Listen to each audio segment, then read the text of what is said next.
मोहब्बत में पागलपन की सबसे दर्दनाक और भयानक कहानी है कोलकाता का हाउस ऑफ हॉरर। ये कहानी कोलकाता के प्रसिद्ध 3 रॉबिन्सन स्ट्रीट पर स्थित ऑरबिंदो डे के घर से जुड़ी है, जो शहर के हजारों घरों में से एक साधारण सा घर था। लेकिन जून 2015 में इस घर में ऐसी भयावह घटना हुई जिसने इसे पूरी दुनिया में चर्चा का विषय बना दिया। घटना के बाद हर दिन सैकड़ों लोग इस घर को देखने आने लगे। ये घटना इतनी भयानक थी कि इससे पूरे कोलकाता में हड़कंप मच गया। इस घर की कहानी 2015 में समाप्त नहीं होती है, इसके बाद भी कई चौंकाने वाली घटनाएं घटती रही। पूरी कहानी जानकर आपके भी रोंगटे खड़े हो जाएंगे। तो आखिर क्या है इस कहानी का असली सच, किसने और कैसे अंजाम दिया इसे, और 2015 में क्या हुआ था और इसके बाद क्या क्या हुआ, आइए जानते हैं आज की इस वीडियो में। दोस्तों, ये पूरी कहानी कोलकाता के मशहूर 3 रॉबिन्सन स्ट्रीट पर बड़े से घर में रहने वाले ऑरबिंदो डे के परिवार की है। वैसे तो ऑरबिंदो डे का पूरा परिवार कोलकाता में रहता था, मगर काम के सिलसिले में ऑरबिंदो डे लंबे समय तक बेंगलुरु में ही रहते थे। ऑरबिंदो डे बेंगलोर में एल्फ्रेड हार्डवेयर लिमिटेड नाम की इंडस्ट्रियल इक्विपमेंट्स बनाने वाली एक कंपनी में बतौर डायरेक्टर जॉब करते थे। 1989 में रिटायरमेंट के बाद ऑरबिंदो डे बेंगलोर छोड़कर अपने परिवार के साथ अपने खानदानी घर 3 रॉबिन्सन स्ट्रीट पर आ गए थे। 3 रॉबिन्सन स्ट्रीट पर ऑरबिंदो डे के पिता ने 1950 के आसपास लगभग 23 गट्ठे यानी कि 3480 गज में अपना बड़ा सा मकान बनवाया था। पिता के जाने के बाद घर 2 हिस्सों में बटा था। एक हिस्से में ऑरबिंदो डे के भाई अरुण डे रहते थे, जबकि एक बड़ी सी इमारत ऑरबिंदो डे के हिस्से में आई थी। ऑरबिंदो डे के परिवार में उनकी पत्नी आरती के अलावा एक बेटा और एक बेटी थी। बेटी का नाम देवजानी और बेटे का नाम पार्था डे था। ये परिवार आर्थिक रूप से बेहद संपन्न था, इसलिए बच्चों की भी पढ़ाई शहर के महंगे स्कूल में करवाई जाती है। जब ये दोनों अपने इंटरमीडिएट तक की पढ़ाई पूरी कर लेते हैं तो इन दोनों का एडमिशन कोलकाता के मशहूर राजा बाजार साइंस कॉलेज में करवा दिया जाता है। यहाँ से देवजानी और पार्था डे सॉफ्टवेयर इंजीनियरिंग में बीटेक की डिग्री हासिल करते हैं। चूंकि पार्था डे पढ़ने में काफी तेज था, इसलिए पढ़ाई कंप्लीट होते ही वो कुछ इंटरव्यू देता है और सिलेक्ट भी हो जाता है। शुरुआती दिनों में ये छोटी मोटी कंपनियों में जॉब करता है, मगर एक दिन ये दुनिया की बड़ी आईटी कंपनी में गिने जाने वाली इन्फोसिस में जॉब के लिए अप्लाई करता है और टैलेंट के दम पर उसे यहाँ नौकरी भी मिल जाती है। इन्फोसिस कंपनी में बतौर सॉफ्टवेयर इंजीनियर जॉब लगते ही कुछ महीने तक वो बेंगलुरु में जॉब करता है, मगर कंपनी आगे उसे प्रमोशन देते हुए अमेरिका भेजने का फैसला करती है और जॉब लगने के कुछ ही महीनों के भीतर पार्था डे अमेरिका में नौकरी करने चले जाता है। इंजीनियरिंग की डिग्री हासिल करने के बाद पार्था तो अमेरिका चला जाता है, मगर उसकी बहन इंजीनियरिंग करने के बावजूद आईटी सेक्टर में नौकरी करने की बजाय अपने पैशन को पूरा करने का फैसला करती है। दरअसल देवजानी को म्यूजिक में काफी लगाव था, इसलिए वो बीटेक करने के बावजूद म्यूजिक सीखना जारी रखती है और म्यूजिक की दुनिया में ही महारत हासिल कर लेती है। म्यूजिक में महारत हासिल करने के बाद देवजानी कोलकाता के मशहूर डॉन बॉस्को स्कूल में बतौर म्यूजिक टीचर जुड़ जाती है। परिवार में सब कुछ अच्छा चल रहा था। परिवार का बेटा लाखों रुपए महीने की सैलरी पर अमेरिका में जॉब कर रहा था।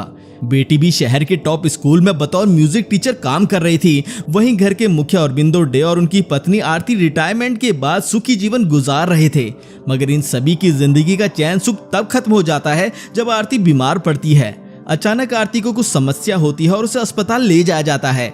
यहाँ जांच पड़ताल में खुलासा होता है कि आरती को ब्रेस्ट कैंसर है। आनन फानन में आरती को शहर के बड़े हॉस्पिटल में भर्ती करवाया जाता है और उसका इलाज भी शुरू हो जाता है, मगर इलाज का बहुत ज्यादा फायदा नहीं हो पाता। आगे की जांच में खुलासा होता है कि ब्रेस्ट कैंसर अंतिम स्टेज तक पहुंच चुका है, अब कुछ नहीं किया जा सकता। इस तरह 2005 में कैंसर की वजह से आरती की मौत हो जाती है। मौत की खबर मिलते ही अपनी मां को अंतिम बार गुड बाय कहने के लिए पार्था डे अमेरिका से भारत वापस आता है। बेटे के वापस आने के बाद पूरे धार्मिक रीति रिवाज से आरती का अंतिम संस्कार किया जाता है। आरती इस दुनिया से जा चुकी थी, मगर उनके इस तरह जाने से परिवार का हर सदस्य सदमे में था। दोनों बच्चे इस गम को नहीं भुला पा रहे थे कि उनके सर से मां का साया उड़ चुका है। वही ऑरबिंदो डे भी गहरे सदमे में थे। कुल मिलाकर कई दिन बीत जाते हैं, मगर इन तीनों का गम कम नहीं होता है, बल्कि बीतते समय के साथ ये तीनों बिल्कुल गुमसुम से रहने लगते हैं। इधर पार्था डे के अमेरिका वापस लौटने के दिन भी करीब आ रहे थे, मगर वो फैसला करता है कि वो भारत में ही जॉब करेगा। इसलिए वो अमेरिका वापस नहीं जाता है और इन्फोसिस से रिजाइन करते हुए वो बेंगलुरु में ही टीसीएस में नौकरी करने लगता है।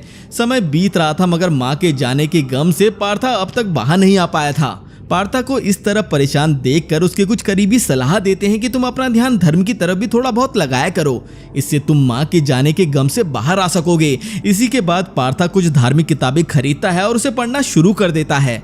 धीरे धीरे पार्था का झुकाव धर्म की तरफ होने लगता है। 2007 आते आते पार्था धार्मिक किताबों में इतना ज्यादा उलझ जाता है कि वो TCS कंपनी से भी रिजाइन कर देता है और वापस कोलकाता अपने घर पर रहने चला जाता है। पार्था की बहन देवजानी की भी स्थिति बिल्कुल पार्था की तरह ही थी। उसका भी मन पढ़ने में नहीं लगता था और वो भी बस दिन भर खोए खोए रहते थे।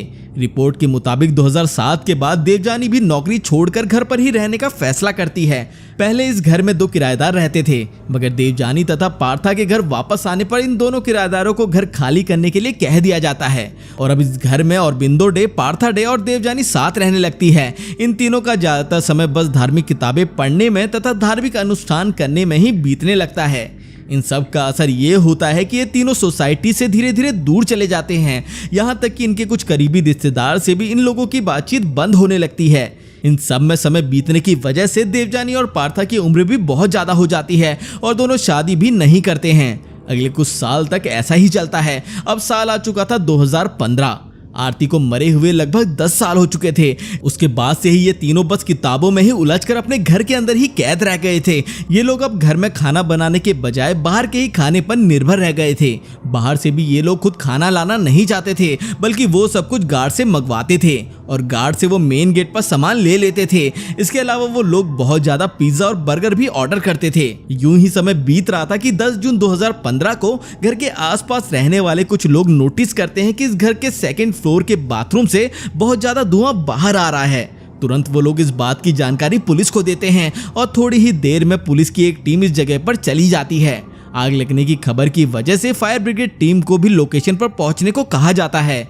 जब पुलिस इस घर में दाखिल होती है तो पता चलता है कि दरवाजा अंदर से बंद है। दरवाजे पर पहुंचकर पुलिस दरवाजे को नॉक करती है। थोड़ी ही देर बाद पार्था दरवाजा खोलता है और पुलिस वालों को देखकर हैरानी जताते हुए पूछता है कि आप क्यों आए हैं। जवाब में पुलिस वाले कहते हैं कि आपके बाथरूम से धुआं उठ रहा है, शायद वहां आग लगी हुई है। जवाब में पार्था कहता है कि वहां कोई आग नहीं लगी हुई है, घर के अंदर तो सब कुछ ठीक है। चूंकि बाथरूम से कुछ धुआं अभी भी आ रहा था, इसलिए पुलिस वाले जोर देते हुए कहते हैं कि बाथरूम से धुआं उठने की खबर आई है और हमें वो चेक करना है। इसके बाद पुलिस वाले घर के अंदर दाखिल होते हैं और सीधे बाथरूम की तरफ जाते हैं। बाथरूम के पास जाने पर पता चलता है कि बाथरूम का दरवाजा तो अंदर से लॉक है। पुलिस थोड़ी देर दरवाजे को पीटती है, मगर अंदर से कोई जवाब नहीं आता है। तुरंत ही दरवाजे को तोड़ने का फैसला किया जाता है। दरवाजे को तोड़ने के बाद जो नजारा देखने को मिलता है, उसे देखकर हर कोई सन्न रह जाता है। बाथरूम के अंदर घर के मुखिया अरबिंदो डे की जली हुई लाश थी। पास में एक बोतल थी जिसमें कुछ पेट्रोल अभी बाकी था। वहीं पर एक माचिस का डब्बा भी था जो काफी हद तक जल चुका था। बाथरूम के बाहर एक सुसाइड नोट भी मिलता है जिसमें लिखा हुआ था कि मैं अपनी मर्जी से आत्महत्या कर रहा हूँ, मेरी मौत के लिए किसी को भी जिम्मेदार ना ठहराया जाए। 77 साल के अरबिंदो डे को देखकर पुलिस वाले तुरंत समझ गए कि अरबिंदो डे ने आत्महत्या कर ली है। पुलिस तुरंत लाश को कब्जे में ले लेती है और पोस्टमार्टम के लिए भेज दिया जाता है। इधर पिता की लाश देखकर पार्था पागलों की तरह हरकतें करने लगता है।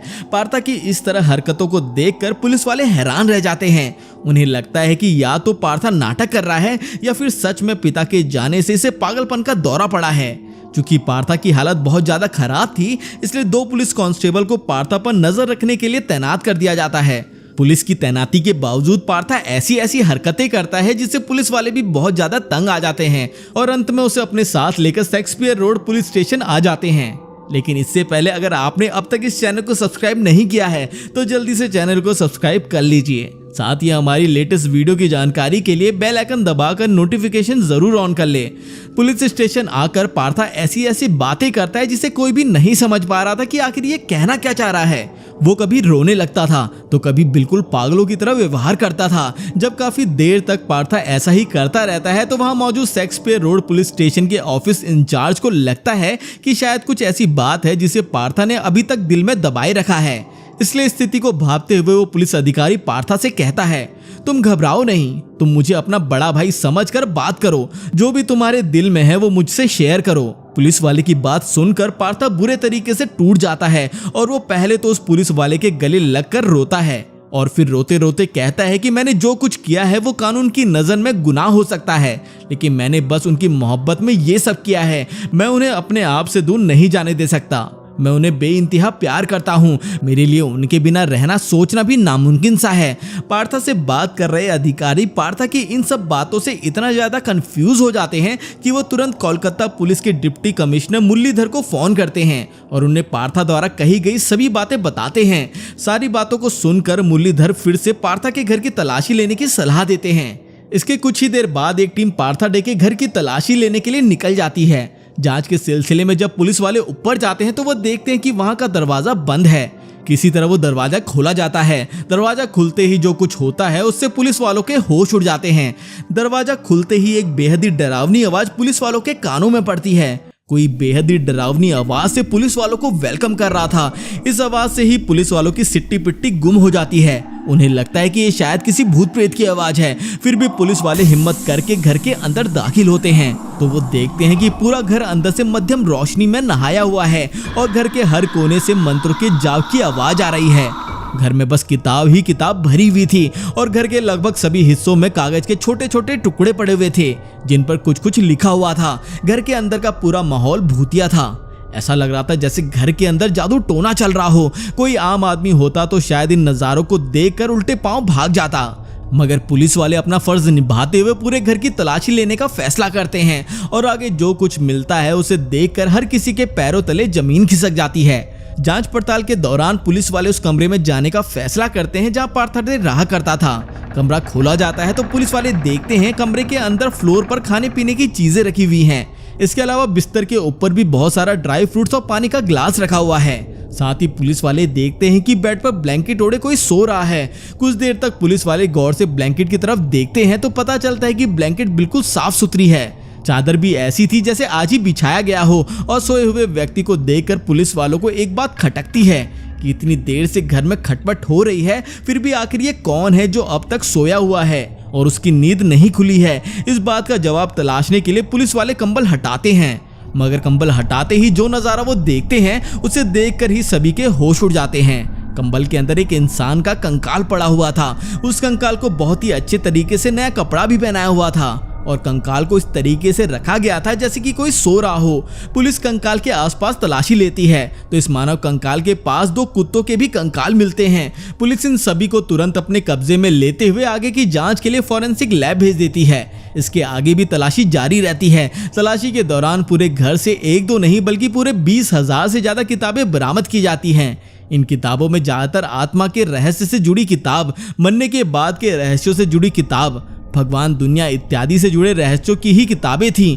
घर के अंदर से 12 लैपटॉप और अलग अलग इफेक्ट के लाइट और दर्जनों स्पीकर और साउंड सिस्टम बरामद किए जाते हैं। घर के अंदर से सैकड़ों डायरी और हैंड रिटन नोट भी बरामद होते हैं। दरअसल दरवाजा खुलते ही जिस भारी भरकम आवाज ने पुलिस वालों का स्वागत किया था वो साउंड सिस्टम पर सेट किया गया था। उसके अलावा जो मंत्रों के जाप की आवाज आ रही थी वो भी साउंड सिस्टम से ही आ रही थी। पूरे घर में यहाँ तक कि किचन, बाथरूम और सभी कमरों में सभी की नजरों से छिपाकर स्पीकर फिट किया गया था जिस पर हर समय धार्मिक मंत्र बजते रहते थे। बाद में प्रकाशित किए गए कुछ मीडिया रिपोर्ट्स के मुताबिक घर के अंदर साउंड सिस्टम पर हर समय क्रिश्चियन धर्म के धार्मिक ग्रंथ बाइबल के मंत्र चलते थे। इन सब को देखकर पुलिस वाले समझ नहीं पा रहे थे कि आखिर माजरा क्या है। इसी के बाद पार्था डे से एक बार फिर पूछताछ शुरू होती है और वो जो खुलासा करता है उस पर तो एक बार किसी को यकीन भी नहीं होता है। पार्था बताता है कि माँ की मृत्यु के बाद हम सभी बहुत ज्यादा परेशान रहने लगे। इसी के बाद किसी ने हमें धार्मिक किताबें पढ़ने की सलाह दी ताकि हम शांति हासिल कर सके। इसी के बाद हम सभी इतने ज्यादा इन सब चीजों में खो गए कि दिन रात बस इन्हीं सब में ध्यान लगाने लगे। घर के सदस्यों की तो छोड़िए, घर का कुत्ता भी अब बाहर नहीं जाता था बल्कि महीनों महीनों तक बस घर के अंदर ही कैद रहता था। पार्था के मुताबिक समय यूं ही बीत रहा था कि 2014 के अगस्त महीने में कुछ दिनों के अंतराल पर घर में मौजूद दोनों कुत्तों की मौत हो जाती है। दोनों की मौत से देवजानी बहुत ज्यादा परेशान होती है क्योंकि जब से इन तीनों ने लगभग घर के अंदर ही खुद को कैद कर लिया था तो इस अकेलेपन में उनका कुत्ता ही उनके साथ रहता था। इस कारण कुत्तों से देवजानी को बेपनाह मोहब्बत हो गई थी। मगर कुत्तों की मौत के बाद देवजानी बहुत ज्यादा उदास हो गई। देवजानी को उदास देखकर पार्था कहता है कि हम उन्हें ना तो बाहर फेंकेंगे और ना ही कुत्तों की मौत के बारे में किसी को बताएंगे, बल्कि उन्हें हम अपने पास ही रखेंगे ताकि ये हमसे दूर ना हो सके। इसी के बाद दोनों मरे हुए कुत्तों को घर के अंदर ही देवजानी के कमरे में छोड़ दिया जाता है उन मरे हुए कुत्तों का बहुत अच्छे से ध्यान रखा जाता है। पार्था के बयान के मुताबिक कुत्तों की मौत के बाद देवजानी भी धीरे धीरे पहले से भी कहीं ज्यादा गुमसुम रहने लगी। वो खाना पीना भी लगभग छोड़ चुकी थी और थोड़ा बहुत पानी पी लिया करती थी। बहुत ज्यादा भूख लगने पर कुछ ड्राई फ्रूट्स खा लिया करती थी। इसी दौरान एक दिन देवजानी कहती है कि घर में बहुत कुछ अशुभ हो रहा है, यहाँ बुरी आत्माओं का वास हो गया है, इसलिए हम लोगों की जिंदगी में ये परेशानियां आ रही है। जो भी हमारे करीब है वो हमसे दूर जा रहा है, इसलिए मुझे एक उपवास रखना होगा ताकि घर की शांति फिर से वापस आ सके। उसी के बाद देवजानी उपवास पर चली गई और इसी दौरान दिसंबर महीने के अंत में उसकी मौत हार्ट अटैक की वजह से हो गई। मृत्यु के समय देवजानी की उम्र 50 साल थी। पार्था के मुताबिक अपनी बहन को वो बहुत ज्यादा प्यार करता था और उसे खुद से दूर नहीं करना चाहता था, इसलिए बहन की मौत के बाद वो फैसला करता है कि उसकी लाश को हमेशा हमेशा के लिए अपने कमरे में ही रखेगा ताकि वो उससे दूर ना हो सके।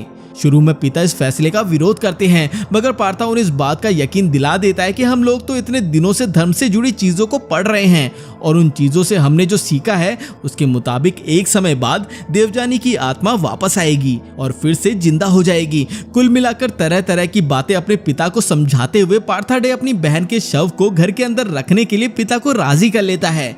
इतना ही नहीं, वो देवजानी की मौत की भनक किसी को भी नहीं लगने देता है। यहाँ तक कि जब देवजानी के बारे में कुछ रिश्तेदार फोन करके पूछते हैं तो पार्था उन्हें बताता है कि देवजानी किसी आश्रम में गई है और वहाँ वो ध्यान में लीन है। लाश के गलने की वजह से बदबू बाहर ना जाए इसलिए 24 घंटे एसी ऑन रहता था। साथ ही घर के सभी खिड़की दरवाजों को अच्छे तरीके से कपड़ों से सील कर दिया था ताकि लाश के सड़ने की बदबू बाहर ना जाए और किसी को कुछ भी भनक ना लगे। 11 मई 2015 में पार्था डे का 44वां बर्थडे आता है। इस मौके पर उसके चाचा चाची केक लेकर उसके घर पर आते हैं। क्योंकि चाचा चाची से घर और खानदानी प्रॉपर्टी के बंटवारे की वजह से रिश्ते अच्छे नहीं थे, इसलिए पार्था गेट पर ही केक का एक छोटा टुकड़ा काट कर खा लेता है और उन्हें वापस जाने के लिए कह देता है। उन्हें भी इस बात का एहसास नहीं हो पाता कि घर के अंदर 2 कुत्तों और एक मनुष्य की लाश रखी हुई है। पुलिस पूछताछ के दौरान पार्था बताता है कि देवजानी के शव को वो अपने कमरे में अपने ही बेड पर रख लेता है और वो रात में उसी के शव के बगल में सोया करता था। पार्था ये भी दावा करता है कि अक्सर रात में उसकी बहन की आत्मा उसके पास आती है और उससे बातें किया करती है। पार्था को अपनी बहन के जिंदा होने का इतना यकीन था कि डेली रूटीन के मुताबिक अपनी बहन के कंकाल को वो नाश्ता करवाता था, फिर दिन का खाना भी देता था और रात का खाना भी उसके साथ ही खाता था। साथ में उसके लिए बहुत सारे ड्राई फ्रूट्स और पिज्जा वगैरह भी ऑर्डर करता था। वो रोज बेड शीट और ब्लैंकेट भी बदल देता था। साथ ही वो बहन के कंकाल के कपड़े भी रोज चेंज करता था। इस खुलासे के बाद पुलिस वाले सन्न रह जाते हैं और पार्था को गिरफ्तार करके अदालत में पेश किया जाता है। मगर समस्या ये थी कि ना तो पार्था ने अपने पिता की आत्महत्या में कोई भूमिका निभाई थी और ना ही उसने अपनी बहन को मारा था और ना ही कुत्तों को, इसलिए पार्था पर आईपीसी की धारा 268 तथा 269 के तहत ही मामला दर्ज किया जाता है। हालांकि पुलिस को शक होता है कि शायद पार्था ने देवजानी को जहर देकर या किसी तरीके से मारा होगा, इसलिए फॉरेंसिक जांच भी करवाने का फैसला किया जाता है। इधर पूरी सुनवाई के बाद अदालत पार्था डे को जेल भेजने के बजाय दिमागी तौर से बीमार मानते हुए उसे तत्काल मेंटल हॉस्पिटल भेजने का आदेश देती है। जांच पड़ताल के दौरान डॉक्टर बताते हैं कि पार्था दिमागी तौर पर पूरे तरीके से बीमार हो चुका है, इसलिए अगले कुछ महीनों तक पार्था का इलाज इसी मेंटल हॉस्पिटल में चलता है। क्योंकि पिछले 6 महीने से वो अपनी बहन के कंकाल के साथ रह रहा था, इस कारण उसके शरीर से बदबू भी आती है और उसके शरीर में भी इन्फेक्शन फैल गया था। कुछ महीने तक इलाज कराने के बाद जब पार्था डे की हालत कुछ बेहतर होती है तो उसे हॉस्पिटल से छुट्टी दे दी जाती है, मगर उसे घर भेजने के बजाय mother Teresa missionaries of charity में भेज दिया जाता है ताकि वो लोगों की थोड़ी बहुत सेवा कर सके, साथ ही पूरे तरीके से स्वस्थ भी हो जाए। इधर जब लोगों के पास इस घटना की सच्चाई पहुंचती है तो लोगों का हुजूम बस पार्था डे के घर को देखने के लिए उमड़ने लगता है। 2015 की मीडिया रिपोर्ट्स के मुताबिक बस इस घर को देखने के लिए रोजाना 200 से 400 लोग आते थे। ये सिलसिला महीनों तक चला था। मीडिया ने इस घर को कोलकाता हाउस ऑफ हॉरर नाम दिया था। इस खबर ने न सिर्फ पूरे कोलकाता का ध्यान अपनी तरफ खींचा बल्कि नेशनल मीडिया में भी बड़े पैमाने पर इस खबर को कवरेज मिली थी। इस कारण देश भर की दिलचस्पी इस केस पर लग गई। कुछ महीने तक मिशनरीज ऑफ चैरिटी में बिताने के बाद जब पार्था डे की हालत और बेहतर होती है तो उसे फाइनली वहां से भी छुट्टी मिल जाती है। उधर फॉरेंसिक रिपोर्ट में देवजानी की मौत की वजह हार्ट अटैक को ही बताया जाता है। शरीर से किसी तरह से जहर के अंश भी नहीं मिलते हैं। इस कारण केस बंद करते हुए पार्था को बरी कर दिया जाता है। इसलिए मिशनरीज ऑफ चैरिटी से से छुट्टी मिलने के बाद पार्था वापस अपने उसी घर पर जाता है जहां वो 6 महीने तक अपने बहन के कंकाल के साथ सो रहा था। हालांकि घर पर आने के बाद वो यहाँ बहुत दिन तक नहीं रुकता है, बल्कि कुछ ही समय बाद वो इस घर को बेच देता है। खबरों के मुताबिक उसने इस घर को लगभग 40 करोड़ रुपए में बेच दिया था। अपने इस घर को बेचने के बाद वो ज्यादातर पैसे बैंक में ही रख देता है और खुद सेंट्रल कोलकाता में ही बस एक छोटा सा फ्लैट लेकर उसमें रहने चले जाता है। यहाँ भी पार्था सोसाइटी से बिल्कुल अलग ही रहता है। 2015 से 2017 तक वो इसी घर में रहता है, मगर 2017 में एक बार फिर से इतिहास दोहराता है। तारीख 21 फरवरी 2017। पार्था जिस फ्लैट में रहा करता था, अचानक उसी फ्लैट के बाथरूम से लोगों ने धुआं उठते देखा। तुरंत पुलिस को जानकारी दी गई। पुलिस आकर दरवाजे पर दस्तक देती है, मगर दरवाजा कोई नहीं खोलता है। तुरंत पुलिस गार्ड के पास मौजूद स्पेयर की से दरवाजा खोलकर अंदर दाखिल होती है और बाथरूम की तरफ भागते हुए जाती है। बाथरूम का भी दरवाजा अंदर से बंद था। पुलिस वाले तुरंत बाथरूम के दरवाजे को खोलते हैं, या फिर वही नजारा देखने को मिलता है जो 2015 में देखने को मिला था। बाथरूम के अंदर पार्था की जली हुई लाश पड़ी हुई थी। बगल में ही पेट्रोल का खाली डब्बा भी था और जली हुई माचिस की तिलिया भी वहीं पर थी। यानी कि जिस तरह 2015 में पार्था के पिता और बिंदु डे ने आत्महत्या की थी, ठीक उसी अंदाज में पार्था ने भी महज 46 की उम्र में अपनी जीवन लीला समाप्त कर ली। इस तरह एक पूरा परिवार बस कुछ सालों में खत्म हो गया। कहा जाता है कि मां की मौत के बाद इन तीनों को एक दूसरे से बिछड़ने का डर इतना ज्यादा सताने लगा कि इसी डर से ना तो देवजानी की शादी की गई और ना ही पार्था ने अपनी शादी की। पार्था के घर से जो डायरी और हैंड रिटन नोट्स बरामद किए थे, उसकी जांच पड़ताल की गई तो कई चौंकाने वाले खुलासे हुए थे, जिसमें एक खुलासा ये था कि मां की मौत के कुछ महीनों बाद से ही घर में बचे तीनों सदस्यों ने आपस में बातचीत बंद कर दी थी और ये लोग सिर्फ कागज पर लिखकर एक दूसरे से बात किया करते थे।